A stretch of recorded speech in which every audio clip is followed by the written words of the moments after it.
Dear student, today we will continue our next portion of this chapter, control and coordination, that is human nervous system.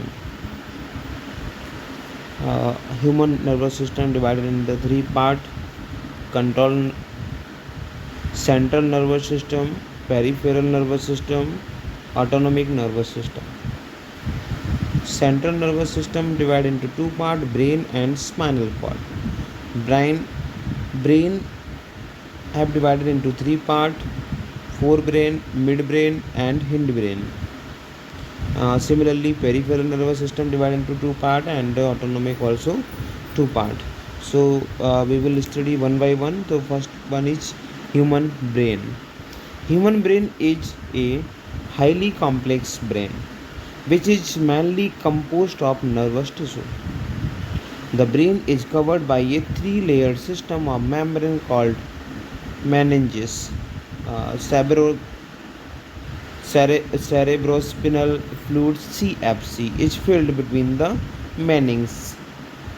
Cerebrospinal fluid is filled between the meninges. The CSF provides cushion to the brain against mechanical shocks. Okay, तो जो brains होता है वो completely field होता है. जो field होता है उसमें एक फ्लूइड जैसा होता है, उसको हम क्या बोलते हैं? CSF. ठीक है. और ये मैकेनिकल शॉक्स के अगेंस्ट वर्क करता है. मीन्स इसमें क्या है, जो ये फ्लूइड होता है वो मैकेनिकली वर्क करता है. The brain can be divided into three main part: fore brain, mid brain and hind brain. यहाँ पे आप फिगर देख सकते हैं, इसमें आगे दिख रहा है. जो भी आगे का जो पार्ट होता है वो फोर ब्रेन, जिसमें आइस, माउथ वगैरह जो हमें दिखाई देता है सामने से वो, एंड सेरेब्रम दिख रहा है फिगर में. दूसरा स्कल है, मिड ब्रेन है, स्पाइनल कॉर्ड है. हिंड ब्रेन के तीन पार्ट दिए हैं: pons, medulla and cerebrum. Okay. And the pituitary gland also located in the figure. So first one point is cerebrum. According to the figure, topmost part located in the figure, cerebrum. So cerebrum is the largest part of the human brain.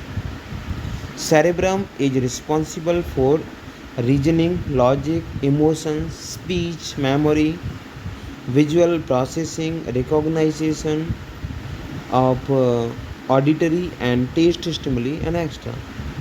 Okay, जो cerebrum में वो क्या है? Brain का सबसे बड़ा part है. दूसरा, सेरेब्रम किस किस के लिए रिस्पॉन्सिबल होता है? तो रीजनिंग के लिए, लॉजिक के लिए, इमोशंस के लिए, स्पीच के लिए, मेमोरी, विजुअल प्रोसेसिंग के लिए, इन सब के लिए सेरेब्रम है वो रिस्पॉन्सिबल होता है. इन सब के लिए सेरेब्रम वर्क करता है और ये ब्रेन का सबसे बड़ा पार्ट है. एंड नेक्स्ट पॉइंट आता है hypothalamus. The hypothalamus lies at the base of the cerebrum. It controls the sleep and wake cycle of the body. It also controls the urges for eating and drinking. जब हमें प्यास लगती है, भूख लगती है, उसके लिए वर्क करता है. दूसरा, जब हम सो रहे होते हैं उस टाइम पे ये हाइपोथैलेमस है वो वर्क करता रहता है और बॉडी को कंट्रोल रखता है. दूसरा, जब भूख लगती है, प्यास लगती है, तो उसका जो पता चलता है माइंड से, वो हाइपोथैलेमस ब्रेन में ये वर्क करता है. देन नेक्स्ट पॉइंट आता है cerebellum. It control posture and balance. Body का पोस्चर एंड बैलेंस को मेंटेन रखता है, जिससे हम सीधे खड़े होकर चल पाते हैं, मूव कर पाते हैं, जो भी है. It control the precious of voluntary actions. सारे की सारी वॉलंटरी एक्शंस सेरेबेलम से कंट्रोल की जाती हैं बॉडी के अंदर. वॉलंटरी एंड इनवॉलंटरी एक्शंस पहले हम पढ़ चुके हैं. वॉलंटरी एक्शंस मीन्स जो हमारे कंट्रोल्स में होती हैं वो एक्शन. जैसे कि अगर हमें चलना है तो ठीक है, हम चलना शुरू हो गए. अगर हमें नहीं चलना है तो बैठे, हमारी मर्जी है. ठीक है. बहुत सारी एक्शन ऐसी होती हैं जो हमारे कंट्रोल में नहीं होती हैं. ठीक है. तो जैसे कि हार्ट बीट, ठीक है, एंड पंपिंग ऑफ हार्ट. बहुत सारी एक्शंस ऐसी होती रहती हैं बॉडी के अंदर जो हमारे कंट्रोल में नहीं होती हैं, उनको इनवॉलंटरी बोलते हैं. जो कंट्रोल में होती हैं वो वॉलंटरी. तो जो भी वॉलंटरी एक्शंस हैं वो सेरेबेलम से कंट्रोल की जाती हैं.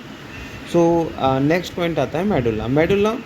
Oblongata control all involuntary movement, सारे के सारे इनवॉलेंट्री मूवमेंट को कंट्रोल करता है, like vomiting, sneezing, yawning, heart beat, breathing, blood pressure and extra, जो अभी बात कर रहा था मैं।